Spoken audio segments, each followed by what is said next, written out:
Alkisah, Sunan Katong dari Demak melakukan perjalanan ke Tanah Perdikan Prawoto. Beliau diutus oleh Wali Songo untuk menyadarkan Empu Pakuwaja yang merupakan murid dari Syekh Siti Jenar. Dalam perjalanannya beliau ditemani oleh 3 santrinya, yaitu Wali Jaka, Ki Tekuk Penjalin, dan Kiai Gembiang. Sesampainya di tempat tujuan, beliau mendirikan sebuah padhepokan di tepian Kali Sarean. Beliau adalah sosok ulama yang berilmu tinggi, berbudi luhur dan disegani. Tak perlu waktu lama bagi beliau untuk mendapatkan banyak santri. Berbondong-bondong orang datang ke padhepokan untuk belajar ilmu agama. Empu Pakuwaja adalah seorang bangsawan terah Majapahit. Dia seorang yang gagah berani, berwatak keras dan teguh pendirian. Dia mempunyai 2 orang putri yang bernama Surati dan Raminten. Padhepokannya berada di daerah Getas. Dia juga mempunyai murid kesayangan, yaitu Jaka, Tuwuk, dan Pilang. Ketika Sunan Katong menemuinya dan berusaha mengajaknya kembali ke dalam ajaran Islam yang sejati, Empu Pakuwaja menolak. Dia justru menantang Sunan Katong untuk bertanding adu kekuatan.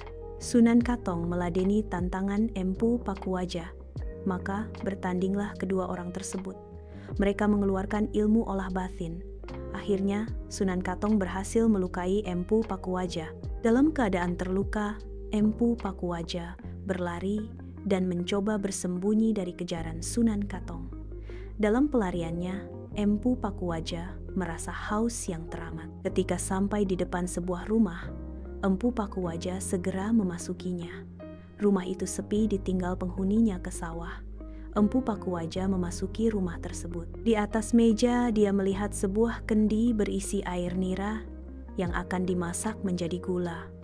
Karena rasa haus yang tak tertahan, dia pun segera meminum air tersebut dan menghabiskannya. Karena kekenyangan minum air tersebut, akhirnya Empu Pakuwaja tertidur. Tak lama kemudian dia terbangun karena mendengar suara pertengkaran 2 orang yang ternyata adalah suami istri yang mempunyai rumah itu. Mereka adalah Pak Singo dan Mbok Singo yang bertengkar karena air nira yang akan dibuat menjadi gula habis. Mereka tidak tahu bahwa Empu Pakuwaja lah yang telah menghabiskan air tersebut. Karena merasa terganggu dengan keributan tersebut, tanpa banyak bicara Empu Pakuwaja membunuh kedua suami istri tersebut. Tempat itu kemudian dikenal dengan nama Singopadu, Padu Pertengkar. Sunan Katong terus mengejar di belakang Empu Pakuwaja.